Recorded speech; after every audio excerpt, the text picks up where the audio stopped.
And now, please welcome the CEO of Capital A, Tony Fernandes, in discussion with Skift Asia editor Peden Bhutia.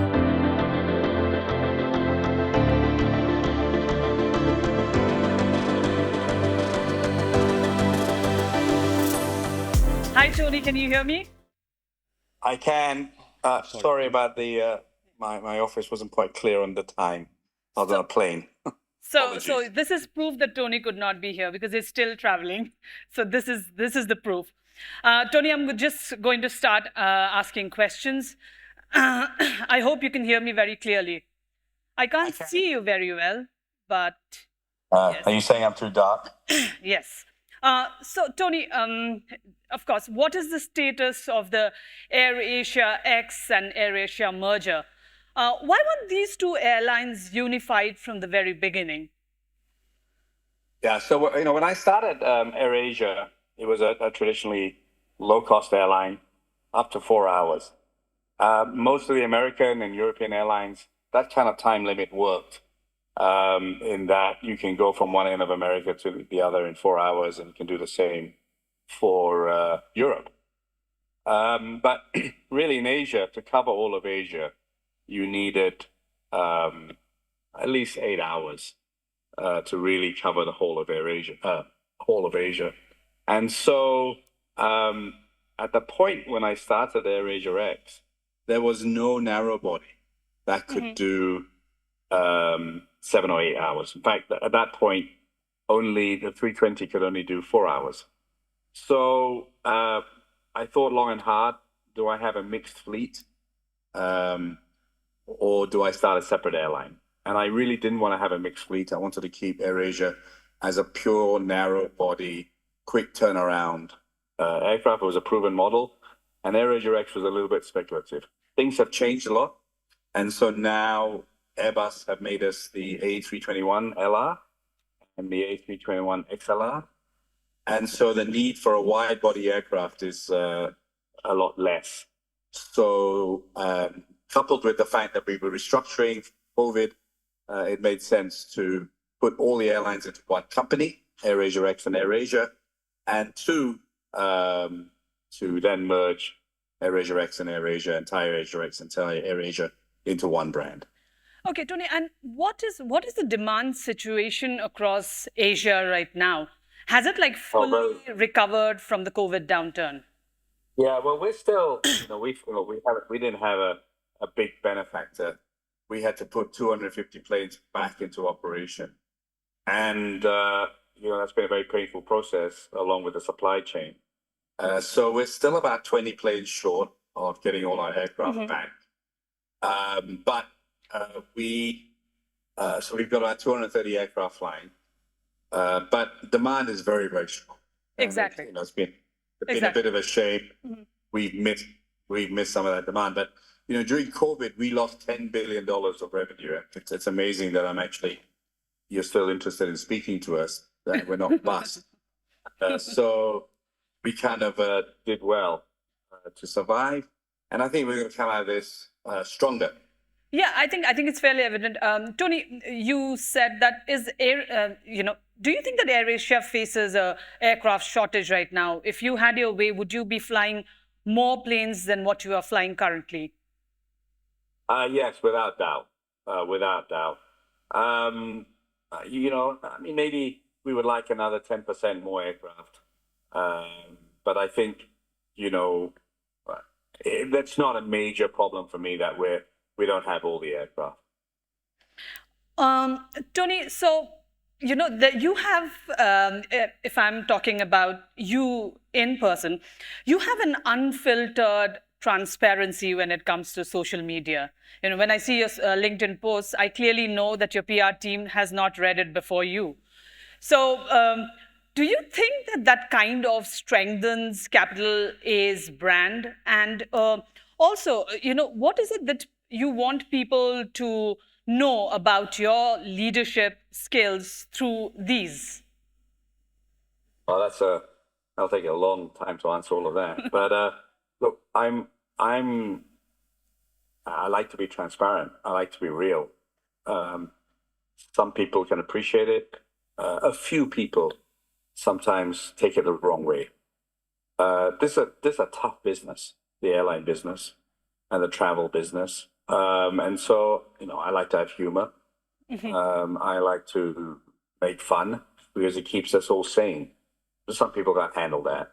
But going back to your social media point is, it's unfiltered.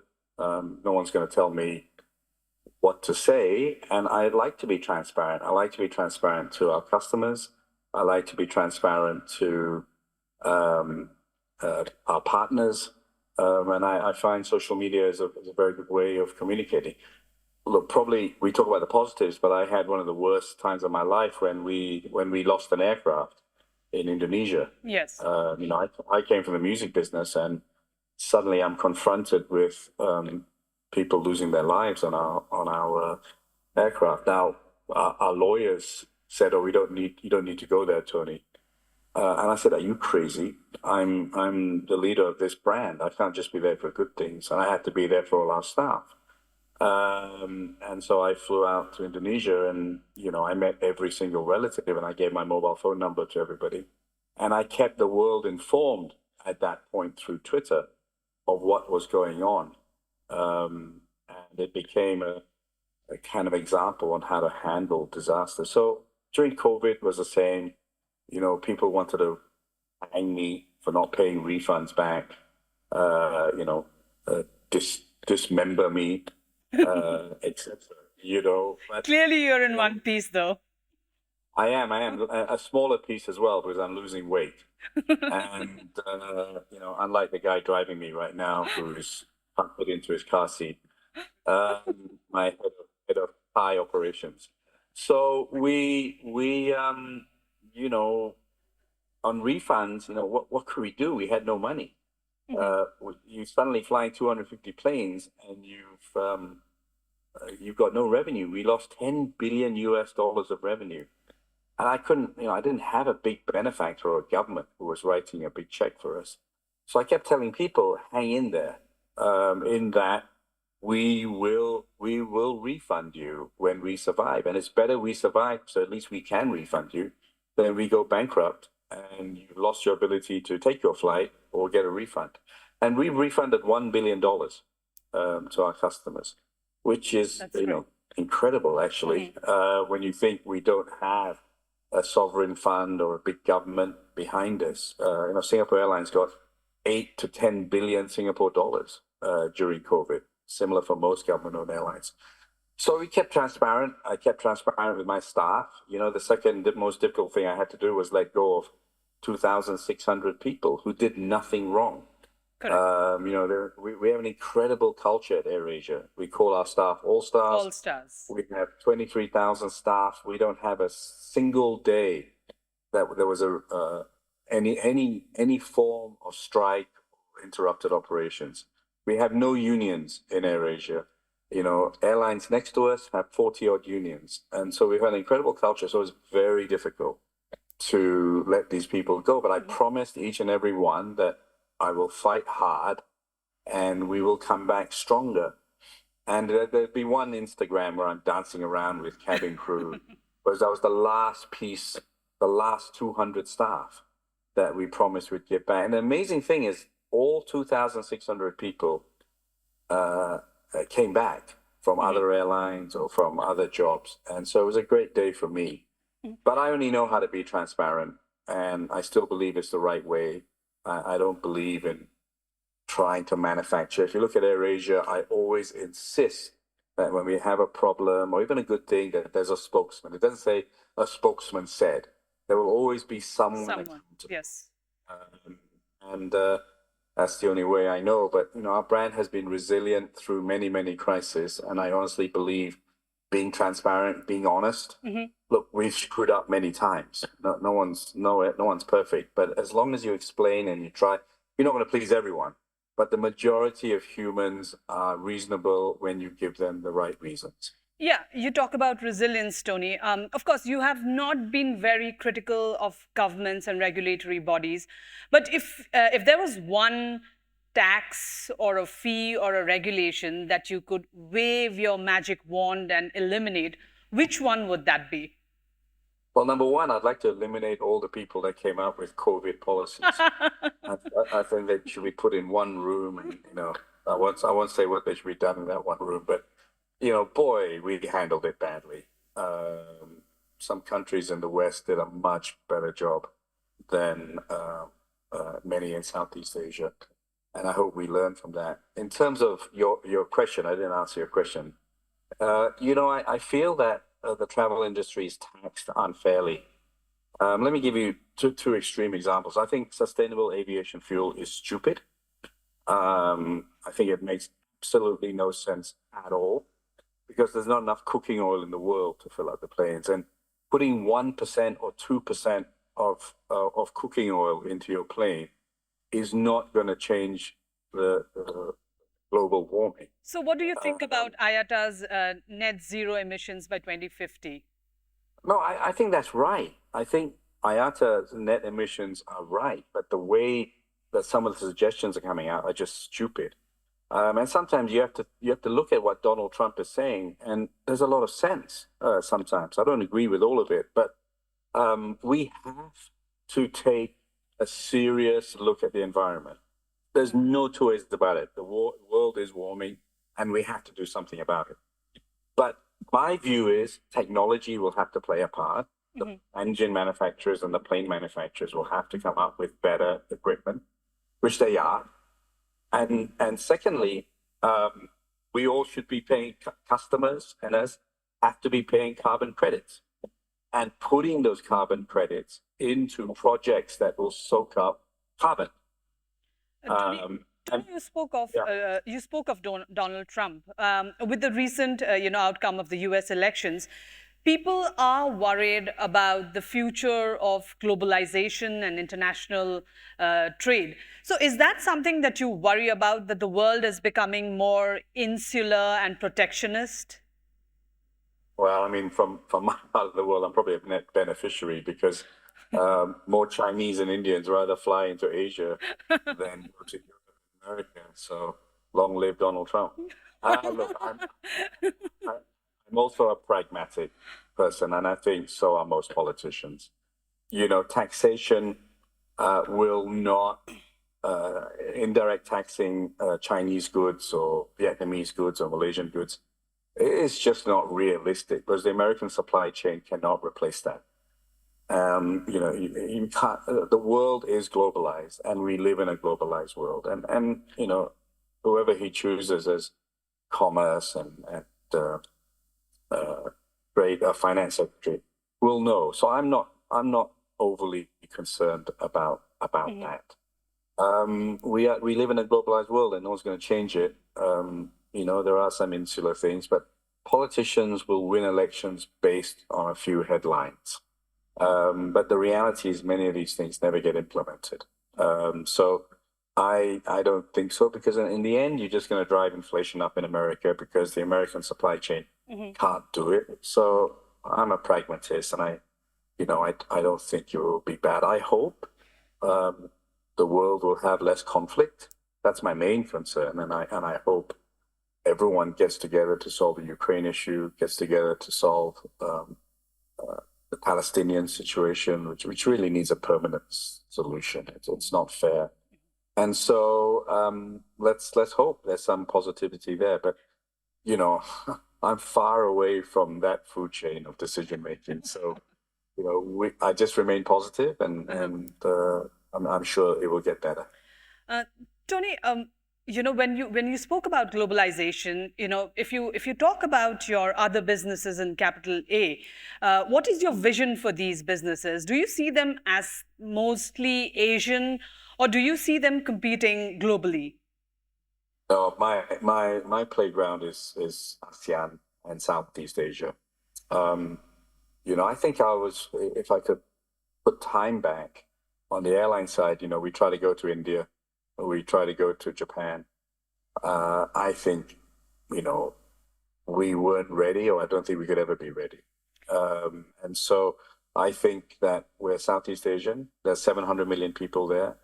There's a lot we can do. Our businesses are all about inclusivity, about, we came out with a tagline, now everyone can fly. That's what we've made happen, along with everyone else who's in the low-cost business that names their airlines after animals. And then we, will continue to do that with all the projects that we've done. One of the amazing things of COVID is, you can put your head in the sand and cry, or you can say, well, I'm alive and I can do something about this, and I've got to hand it to my staff. That we made a huge pivot from an airline to go and create the first airline OTA, the first airline payment system with rewards. We never did cargo. We created a cargo airline, which now just overtook Singapore Airlines in terms of tonnage. Do you miss operating from India? Of course, you hear a lot about the Indian plane orders. So do you get what we call FOMO? No, zero FOMO. When I hear your accent, I'm very happy I'm not in it. Zero FOMO. Look, I don't, I think too long to ask and too controversial. So you think that exiting India was the right decision, right? 100%. Look, the great thing about me, if there's a great thing, is that I have no ego. And when you know you're not going to succeed, better to stick your hand out and move out. And we had the best partner, the Tatas. And it was great. Nothing was wasted because our brand grew in India and we now fly to 20 destinations. And we have great friends in India as well. So, and our airline has become part of Air India group within Tata. So absolutely no regrets at all. You know when you can win, and you know when it's time to say we couldn't do it. Fantastic. And Tony, of course, very quick question. Who has been your toughest competitor over the years? Governments. No airline? Only governments? No, really. I don't honestly, this is going to sound like a Miss World answer, but I don't focus on competition because at the end of the day, you've got to be good. If you're not good, someone's going to come and eat you up anyway. So, and that's why we did AirAsia Move. My airline staff were up in revolution when I started selling our competitors on our own website.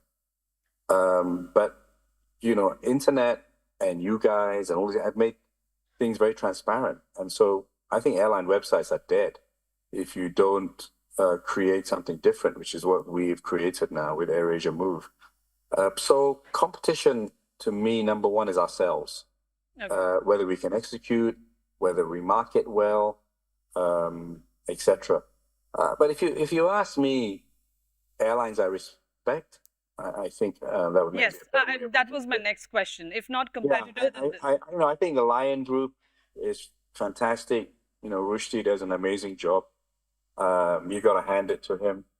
I admire Emirates, and I'm trying to emulate them in the low-cost field by building a Dubai in Kuala Lumpur. We already become a big hub there. Those are two airlines that stand out. And you got to give Qatar Air also a good hand. Now, of course, they have huge support from their governments, but you got to execute as well. And they've executed well. And I don't know them. Don't really think they probably like me, but I think Indigo has done a great job in India. Okay, fantastic. And you got to hand it to them. So, Tony, last question. What's next for you personally? What's the legacy that Tony Fernandes wants to leave? Yeah, I'm going to start a Skift low-cost conference.